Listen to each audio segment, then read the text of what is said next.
Estamos no Novembro Azul, o mês da conscientização sobre a prevenção do câncer de próstata.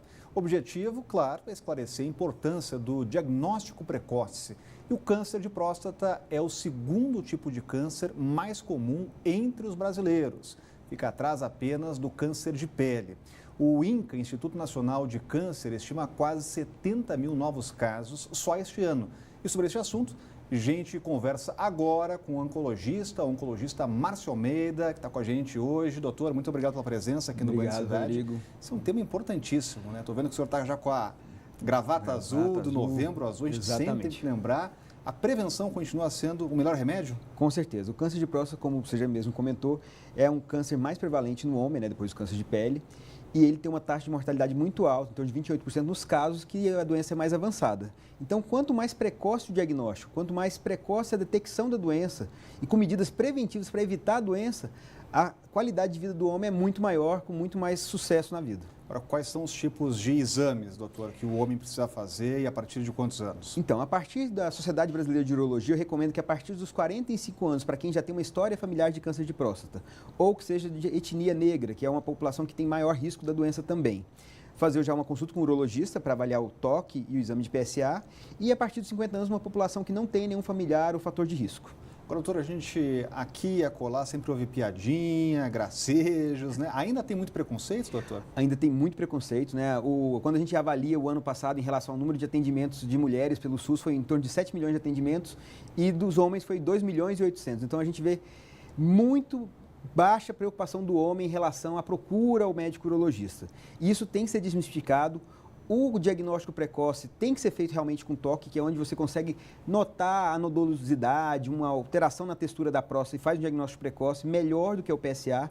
E o PSA associa, que é um exame de sangue específico para o câncer de próstata, ele associa no auxílio diagnóstico. E tem que quebrar realmente esse preconceito, né, doutor? Com certeza, né? Agora, uma vez com o diagnóstico feito, né, qual é o tratamento?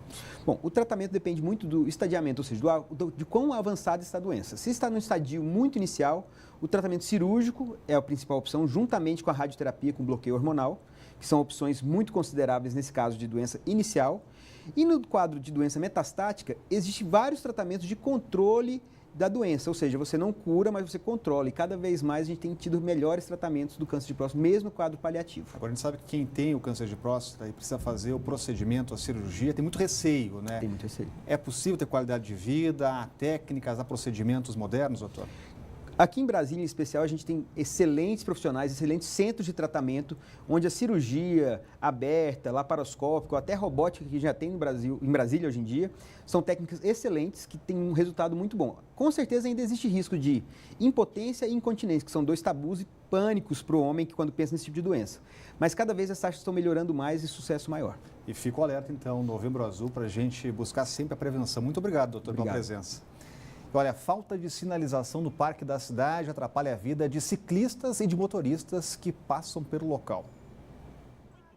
Júlio César anda de bicicleta todos os dias no Parque da Cidade. Ele prefere utilizar a pista junto com os carros, porque conduz a bike em alta velocidade. O ciclista diz que isso implica em muitos perigos, principalmente pela pouca sinalização. Falta aqui aumentar a sinalização. Tá? Por exemplo, placas maiores, escrito ciclistas em treinamento, isso ajudaria muito. Existem as ciclovias, né? E chegando a um determinado ponto eles pintaram o asfalto de vermelho, né? Então, por exemplo, o motorista não entendeu o que é aquilo. Pô, o que eu faço com aquela faixa vermelha ali? O que é aquilo? Eu tenho que parar, não tenho que parar? Até mesmo um ciclista, aí o que eu faço ali? Eu posso passar naquela faixa, não posso? Então falta um pouco mais aplicar, né? Antes de começar a pintar faixas, colocar placas de sinalizações, orientar, não só o ciclista como o motorista, como que deve utilizar aquilo ali. Guilherme pedala há 6 anos no Parque da Cidade. Para o empresário, os pontos mais perigosos são as entradas dos estacionamentos. Ele diz que praticamente toda semana há relatos de problemas. Se você reparar as placas que tem no parque, antigamente não tinha placa nenhuma de ciclismo, de ciclista aqui. Hoje tem algumas placas de respeito ao ciclista e tem umas pequenas placas de de que tem ciclista em treinamento. Só que a placa, ela é pequena, é mais ou menos a importância que a gente tem aqui. Para este triatleta, o que falta mesmo é conscientização. Acho que é mais conscientização da população mesmo, em respeitar os ciclistas e ver, analisar a velocidade que eles estão andando, porque aqui é um local de treinamento de atletas profissionais. Além dos ciclistas, os motoristas que transitam pelo Parque da Cidade também enfrentam problemas. Alguns balões não têm sinalização de endereço. Considerando que o Parque da Cidade tem 420 hectares, ou seja, é o maior de Brasília e até do mundo, só quem conhece bem as saídas não fica perdido por ali. Para esta especialista em mobilidade urbana, basta um planejamento rápido e prático para resolver esses problemas. O que é o ideal? Que os técnicos convidem os usuários para estarem juntos e juntos decidir, olha, o que vocês sentem falta. E, olha isso, a placa está pequena, vamos aumentar. E assim tem que ser um trabalho de equipe. Não basta eu achar que eu sou a técnica, né? E eu vou fazer o que vem na minha cabeça. Não, a gente tem que ver quem é o usuário. Em nota, o Detran informou que a sinalização feita com placas e pinturas horizontais de advertência está em perfeito estado de conservação e que a Diretoria de Educação trabalha para conscientizar sobre o respeito a todos os ciclistas. Olha, o GDF anunciou nesta quinta-feira que tem em caixa R$1,5 bilhão para honrar compromissos até o fim da gestão Rodrigo Hollenberg. O valor serve para gastos não obrigatórios, como obras e licitações internas.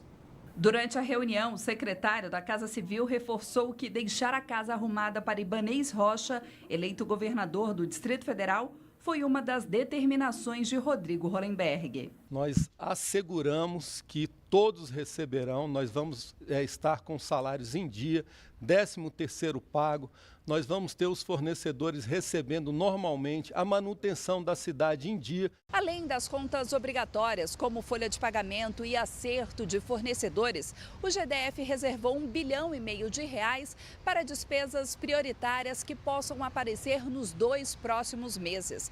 Mas todos os novos projetos que podem ser iniciados a partir de agora vão ter que passar pela avaliação da equipe de transição. A não ser que fique provado que essas novas despesas são justificáveis. Não faz sentido no final do ano, prestes a entregar ao governo, a gente inicie novos projetos com novos gastos, porque a gente não sabe se o novo governo vai querer abraçar esses projetos. Não faz sentido esse tipo de coisa. Apenas no fim de dezembro, o governo de Rodrigo Hollenberg vai ter a noção exata de como irá entregar as contas para Ibanez Rocha, mas a expectativa é de um equilíbrio financeiro.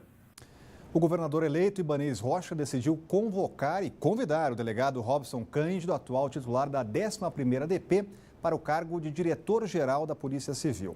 O nome de Cândido estava na lista de candidatos que concorriam ao cargo. Os integrantes da corporação votaram uma lista tríplice para a avaliação de Ibanez, que decidiu escolher o mais votado. A informação está no site, no portal Diário do Poder. Cláudio Humberto vai ter um grande desafio pela frente. Primeiro, pacificar a tropa, Cláudio. Esse é um dos cargos mais importantes da segurança pública, até de toda a administração pública do governo do Distrito Federal, porque é o chefe da Polícia Judiciária, né? A escolha do governador eleito Ibanez Rocha foi a de prestigiar a lista tríplice da corporação, né? Todos os integrantes da Polícia Civil votaram entre aqueles que se apresentaram como pretendentes à direção-geral e acabou a escolha, o mais votado sendo o delegado Robson Cândido, que é titular da 11ª DP e é um dos policiais mais queridos, mais admirados pelos próprios colegas. E também ele tem compromissos com a reabertura de delegacias que foram fechadas no atual governo. Delegacias 24 horas que viraram hora nenhuma. E o governador eleito tem um compromisso de reabrir todas essas delegacias já nos primeiros dias do seu governo. E o escolhido também tem esse compromisso. E agora o Band de Cidade faz um breve intervalo, a gente volta daqui a pouco.